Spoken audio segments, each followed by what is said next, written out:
Welcome back, everybody. Exciting times in the crypto ecosystem. Always new updates going on in Pulsechain, always new coins, new meme coins, protocols. In this case, we've got a new Fiat on-ramp. Well, it's not quite new. It was old, but it's back again. And this particular website, this particular platform, could be the difference between Pulsechain pumping, a measly little 10x or much, much higher. Because when the sentiment comes back, when people are ready to invest and when retail is truly in, which, believe it or not, they're not in yet. We've had meme coin season. I'll get to that in a minute. But this platform right here called 0xcoast.com, it's going to be the floodgate where I think a lot of people are going to choose to go. And of course, you could always buy PLS, PulseX, and Hex, an INC token, and whatever else you want to buy. You could just buy Ethereum on any old exchange, send it to your wallet, bridge it across, and then buy. That's a 4-step process. I've got videos about how to do that. But this platform is a centralized exchange that essentially only serves specifically Pulsechain. It'll put the coins directly in your wallet. You don't have to do any bridging. You just send coins from your bank account. You either wire transfer or use Revolut or Wise, send money in, and then you get either a stable coin, you can mint a stable coin, or you can mint the PLS, PLSX, Hex coins directly into your wallet. So previously, their banking partner had been offline. I mean, with the regulatory environment in the USA, it's just not good. Nobody wants to work with crypto companies. So they've had to scramble to find different banking partners multiple times now. This is actually the second time it's happened.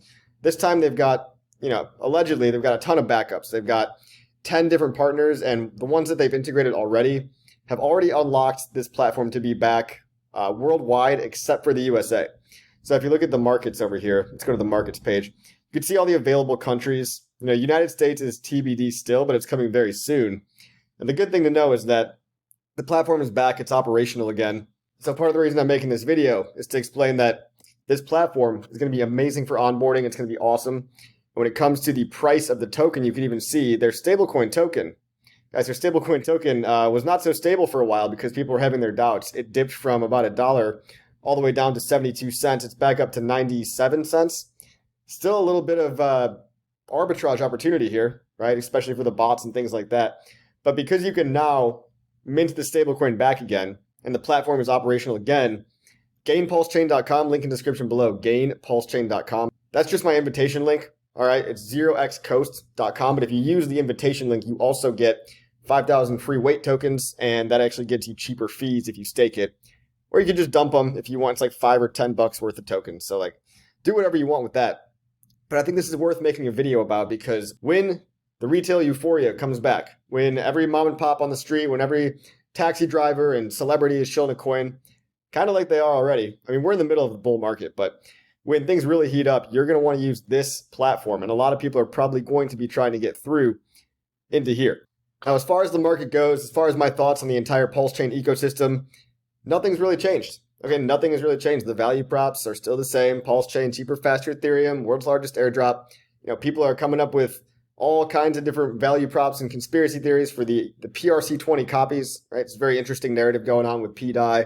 The meme coins are thriving, whether you like Teddy Bear or the Atropa stuff, or if you like the Tengang coins. There's plenty of meme coins for everyone. I mean, I just made a bunch of money on OMG. It's a Trump coin, Orange Man Good. There's all kinds of stuff over there, all right?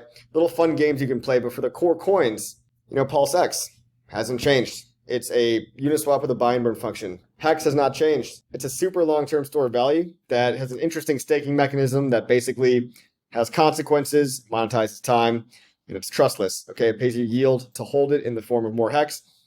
I still think all these coins are great. Okay, I still love all these coins. I still think they're going to perform well. And the reason to be bullish rather than bearish, I want to point out that some people are talking about the bear market, the bull market being over already, or as if it had already happened. There's a lot more things on the timeline up until 2025 and maybe even beyond that lead me to believe that, I'm not saying that this year is different, right? It could be though. The 4-year cycle is still intact until it's not, but there's still so many things that need to happen that are going to unlock all kinds of new money into the ecosystem, into crypto in general. You see, in the past 4 cycles, right, we've never had crypto in a macro bearish environment. We've had crypto in times of easy money. All right, so crypto has only existed after the 2008 housing crash, right? 2009, Bitcoin was invented. And from then, they just printed money, right? They called it quantitative easing forever. They just printed money for a whole decade and more until 2021 2022, then COVID happened. And, then a lot of businesses went under because of the loans and a whole bunch of stuff, right? So now we're finally in quantitative tightening with high interest rates, right? The Federal Reserve raised interest rates off of zero for the first time in 13 years. So crypto is suffering from the macro more than anything else right now. And people need to realize crypto is still highly correlated. It's still a risk-on asset. Nothing has changed there. So as people are becoming more risk-on again, I really think that there's a lot more potential in this cycle still. All right, so anyone out there, you might be scared, like, why isn't my coin pumping yet, right? All these altcoins, all these meme coins, right? Some of them are doing a 10x or 100x. You can play the meme coin game if you want. I dabble from time to time. But I believe that if you do have meme coin gains, it wouldn't hurt to take some of those gains and put it in a long-term asset that you plan on holding for many years. To me, that's the Pulsechain ecosystem. If you want to do Ethereum, I think Ethereum is totally fine. I hold a good amount of Ethereum as well. I think it's going to do very well in the near future because we've got the ETH ETFs coming up. But just look at the Bitcoin Ethereum dominance, all right? And look at past cycles. This is what typically happens, all right? Dominance in Bitcoin, ETH BTC. You can look this up on TradingView. It typically tops out at the top of the cycles, right? So Ethereum launched in 2015, right? And Ethereum topped out versus Bitcoin just before January 2018, right? So this was the 2017 cycle. Some people might not remember that. You might not have been here for it. But this means that ETH is going up relative to Bitcoin. Look, at some point around here at the top of the cycle, Bitcoin was literally 1/10 of an ETH. It was 0.1 of an ETH. Look at the ratio here. Okay, why does this matter? It's because the ETH dominance precedes the altcoin dominance. Okay, when it's ETH's time to shine, that really does go into altcoins. It really does. Because people have this wealth effect. People have this wealth effect where, yeah, they got their Bitcoin gains. Now they're going to go experiment on riskier stuff. Right? If your bags are full, just think about what happens to people, right? If you have a big bag of Ethereum, just went up a whole bunch, and then you see all this altcoin mania going on, you see all these alternative chains and with new shiny meme coins to go collect in NFTs and whatever, you're going to put some of that excess money into alternative, even riskier asset classes. It's just the natural cycle of how people go from super risk off to super risk on. And crypto is a very risky, quote unquote, risky asset compared for most people, right, in general. But now Bitcoin's had a pump, and I think Bitcoin can still go higher, right? I don't think Bitcoin's had its high yet. That's the ETF, right? The ETF unlocked $30 billion into Bitcoin. Ethereum is next. The Ethereum ETF got improved. What if, $5 billion? What if even a fraction of that money goes into the Ethereum ETF, which is lower liquidity, right? Ethereum has lower liquidity than Bitcoin. But just look what happened, okay? Look at the Ethereum dominance again in the previous cycle. 2021, right? You had Ethereum spike up again relative to BTC. Now, not as high. Right, so maybe you could say that these waves are diminishing. Maybe you could say that this band is getting tighter. And, if you want to do some technical analysis on this, you could draw some lines like this, and you could even say, oh, we're in a wedge pattern. Typically wedges, when volatility contracts, if you want to get technical analysis on this, okay, you say when volatility contracts, eventually there's a decision point where Ethereum could either go up or down. Right, Ethereum could either go up or down, but it has to spike out of this contracting volatility into a new cycle of extreme volatility, which I think is going to go up. And that seems pretty clear to me. Okay, I'm taking a very solid bet on that because Ethereum ETF. Okay, and all these other things that we need to be bullish about. We're going to get to that at the end of the video. Stick with me here, okay? Altcoin dominance is another one. You can look at altcoin dominance here. Now, we've only got altcoin dominance data. This is excluding the top 10 cryptos back since 2014. And you can see this chart is just in typically an uptrend year over year. This is the weekly. Altcoin dominance is still much lower than the previous all-time high of about 20%. It's at only about 10% right now.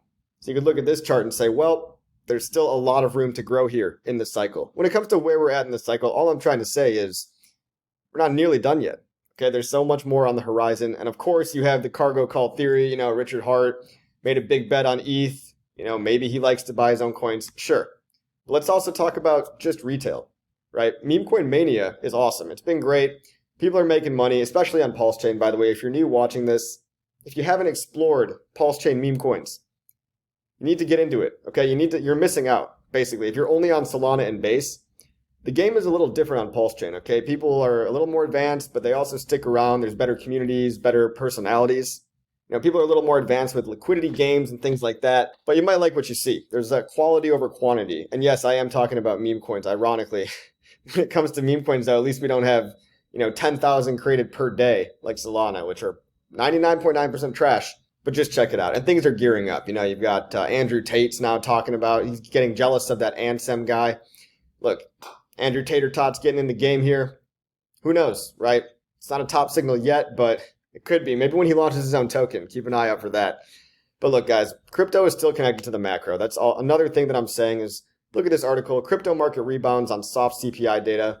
So we had a pump across the board today in all cryptos, right? Look, the Pulsechain ecosystem is pumping, Pulse up 7, INC up 10%, but everything's up. Just, you know, all your favorite cryptos, your Cardano, Ripple, Tezos, whatever, they're all pumping, okay? Because crypto is still connected to the CPI data. This is the inflation data. Now, inflation data came in soft, meaning lower than expected, 3.3% versus 3.4. Yes, these numbers are all made up. Yes, you can go to truflation.com, Truflation, and you can see that the inflation numbers, you know, with real data, it's like using on-chain data, by the way. It's a lot higher than they say, but hey, that's neither here nor there. Look, the whole world is experiencing issues, right? You've got the population Ponzi in China. Bank of Japan has had a declining population for a long time. Germany as well. Everybody needs computer chips, so everybody's all focused on Taiwan. Maybe I can't even say the word anymore. I don't know. But look, there's going to be a lot of shaking hands across the world and a lot of printing money across the world because, yes, you can go to these proxy wars. You can do this political instability stuff. And wars, unfortunately, are also good for the macro because people print money. But I'm also doubting a World War III situation just because everyone's so interdependent on each other at this point. And look, if America's going to print money again, you know, the rest of the world's going to follow suit. And I think China's going to do the same thing, right? China needs to, but they need everyone else to be on board. You know, they can't be like the only person doing it. So coming back full circle, basically all the tokens are pumping because things are connected to CPI and macro. And I'm going to give you just a really quick bullish and bearish scenarios, things to look out for, right? I'm trying to think of bearish scenarios. Right, and if you ask the internet, okay, go ahead and ask the internet. They're going to give you all kinds of imaginary horribles. Oh, this is never going to work. Pulsechain's dead forever. Richard Hart's going to jail. People don't understand that that's not happening. Okay, the SEC doesn't send people to jail. Richard's got a great case on his side. Crazy lawyers, amazing lawyers. And the SEC might get shuffled around. You know, the whole case might get dropped based on the fact that Ethereum is inherently not a security. Right? If they're offering ETFs, probably. But I think people are too zoomed in sometimes on the specific ecosystem. Oh, it hasn't pumped yet. I know. Obviously, it hasn't pumped yet. We've got at least another year of bullish sentiment. Okay, at least. Maybe a year and a half, maybe 18 months. All right, what if this time the cycle really does last a bit longer? So when people talk about bearish stuff, right, they often just look at the coin and say, oh, the coin is down, so I'm feeling bearish about it. I'm going to invent a reason why the coin must be down. Right? The coin is obviously just down because the sacrifice set was huge, right? Too many weak hands got in. Too many weak hands need to get shaken out, right? I think if there were less people in the sacrifice phase, less weak hands, right? Maybe if it didn't launch in the euphoria, right? The sacrifice phase kind of was in the euphoria of the last cycle. Maybe you wouldn't have as many non-believers to rinse out. So that's happening in the microcosm, right? That's happening in the micro of the Pulsechain universe, right? But zoom out a little bit, okay? Stay with me here. Zoom out to Bitcoin. Zoom out to Bitcoin, zoom out to Ethereum, and crypto as a whole. In the bearish scenarios, you've got Mt. Gox dumping. Now, that's bad for Bitcoin, right? It's bad for Bitcoin. Might not have to be bad for everything, but it's not good. Okay, Mt. Gox is finally dumping. You've always got a black swan that could occur. Today, I heard Arthur Hayes talk about, you know, what if the Bitcoin ETF custodians, right, like Vanguard and BlackRock, they're all using, you know, crypto.com and like Coinbase and all these different institutional custody solutions to hold all their Bitcoin. There's always a chance they could just get hacked and lose all their Bitcoin because TradFi bros, you know, kind of suck at crypto, right? They probably don't understand the importance of like holding their keys safe. So we're just hoping that nothing goes wrong there. But let's talk about regulation. So, you know, say what you want about the quality of the different regulations in, let's say, the UK or Hong Kong. But either way, countries are creating regulations. Now, none of it's great, but the amount that the regulations suck, in my opinion, could determine, you know, how slow or fast we get new money in, right? There's some propaganda campaign, right, that makes everyone feel like crypto's scary, terrorist, money laundering stuff, right? If it makes people scared of crypto in the mainstream, that's not good. But I don't think that's going to happen because, look, greed and incentives align. BlackRock is in. The traditional financial system is in Bitcoin, and they want a piece of Ethereum too. Hell, they're even talking about a Solana ETF or even a Dogecoin ETF. That's how greedy these guys are, right? They want a cut and a piece of the action. They want to make transaction fees. You know, they want to make 1% fees off all the retail users and their 401ks. and they want to make billions of dollars off the people. So they're going to be a middleman. They're going to be a middleman for crypto. They don't want to stop crypto. They even forced the hand of the SEC, who was trying to slow things down. Gary Gensler had to roll over and admit that, okay, Ethereum, fine, you get your ETF. Because, I don't know, he might get fired anyway, right? He might get fired anyway. Congress hates him. The whole population of crypto does not like Gary Gensler, so that might change. And that brings me to the bullish scenarios. Okay, you've got the Ethereum ETF, billions of dollars of inflows, right? The election season, both puppets are going to say good things about crypto because they want to get elected. Look, if you take an anti-crypto stance, like Elizabeth Warren or even Maxine Waters, she might be coming around, by the way, Maxine Waters. All these anti-crypto people, there's not many that are actually in Congress. And the ones that are, they're hated by the pro-crypto people, right? But they don't get anybody to vote for them by being anti-crypto. Ask 10 people on the street, what do you think about crypto? Maybe 2 of them will be really into it, and then the other 8 will just be like, I don't know really enough about it. Normal people don't hate crypto. They don't wake up at night worrying about crypto and campaigning against it. So you don't get anything by going anti-crypto. So you've got Trump saying he's pro-crypto. Obviously, they're saying whatever they can to give votes. But election years are typically good for the stock market anyway, because you get all these promises, you get all this euphoria, and they want to make the markets good so that the previous incumbent gets elected, right? They want to prop up the economy in whatever way they can. Pro-crypto regulation could happen, right? This could go either way, terrible regulation or good regulation, or any regulation. Again, we've got the altcoin dominance, which typically always spikes post-halvening. Altcoin dominance, look at the Ethereum BTC ratio again. These go hand in hand. ETH pumps, then altcoins pump. Now, meme coins pumping don't really fit into that. It's not as cut and dry as people think, right? It's not just like, okay, everyone goes into Ethereum now. Now everyone goes into Pulsechain and Solana. Now, the meme coins are always pumping because they appeal to retail, right? They appeal to just culture, and they're funny, and they don't require retail to think too much, right? They just say, oh, this one's got a funny hat on, right? This dog's got a funny hat, or Orange Man's good, but they don't need to really understand the technicals, right? So they just download an app and they start gambling. That's the meme coin mania, but at least that's getting people in. At least that's getting people's foot in the door. And did I mention we have awesome memes on Pulsechain? Check them out. So the people that want to gamble and bet and degen, they're getting in now through Solana, through Base, through Pulsechain. Probably those are the big 3, maybe Binance Smart Chain. So they're learning about this stuff now, but the real floodgates haven't opened yet. You've got the opportunity for SEC clarity in Pulsechain. Who knows? Small chance, but what if the case gets dismissed? Can you imagine how high we'd pump if that happened? But also just imagine, different people in office, different people start working at the SEC. Maybe Ethereum's not a security, which makes the lawyer's case much easier. That Pulsechain is not, because it's literally a clone of Ethereum. You've got China and Japan also have a weak economy right now. They've got the population Ponzi crisis. They need to act. They need to print money again too, right? You got weak oil, weak dollar. That means they're priming the pump to print money. Jerome Powell and Janet Yellen, they can only keep rates high for so long. So eventually that Fed reversal has to happen to strengthen the economy, and all that extra helicopter money, quantitative easing, whatever name they come up with it for it next, it's got to flow in somewhere. So it's going to flow into stocks, equities, obviously crypto too. So this is why I'm more bullish than bearish. Okay, keep an eye on the macro. Don't forget to zoom out. Yes, it's not that cool, right? That Pulsechain is still below sacrifice price 1 year later. PulseX is still below sacrifice price, but you can either reframe it as an opportunity, or you can go away, right? You can go away and watch the train leave the station without you. But I'm choosing to double down. I'm actually buying more of this dip. I've been buying even sub 1 penny hex, believe it or not. Time will tell. That's the craziest decision of all time. Or if in hindsight it actually ends up being smart. I like the value props. Okay? I like store value. I like buy and burn with Uniswap with buy and burn. I like cheaper, faster Ethereum. Iterations of things that already work. And of course, going back to Coast, keep an eye on gainpulsechain.com. Link in the description below, because this is going to allow you to buy all those assets very, very soon. And of course, if you're not in the USA, if you're in all these other countries internationally, you can already use this platform. It works already. So their international banking partners are already secured. They're finalizing the USA banking partners. Again, they're going to have backups, redundancy.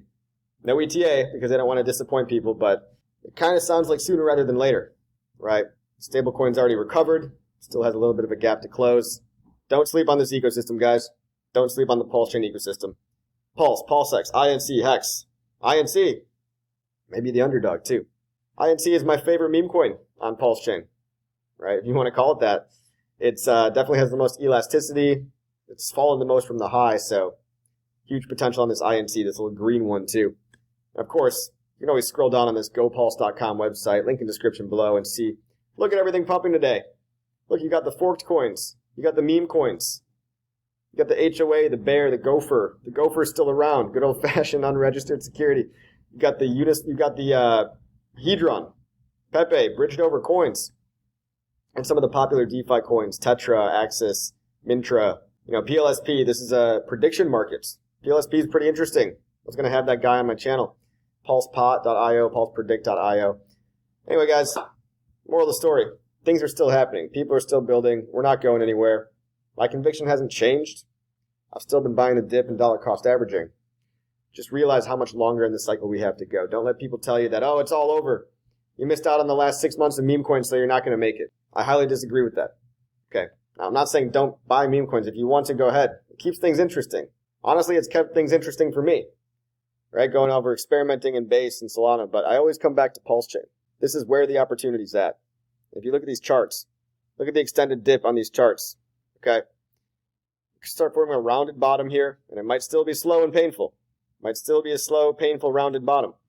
But I think we're going to make new all-time highs. I think we're going to have X's in the orders of magnitude, 10x, 100x, maybe even higher. If you enjoy this content, like, subscribe, and I'll see you on the next video.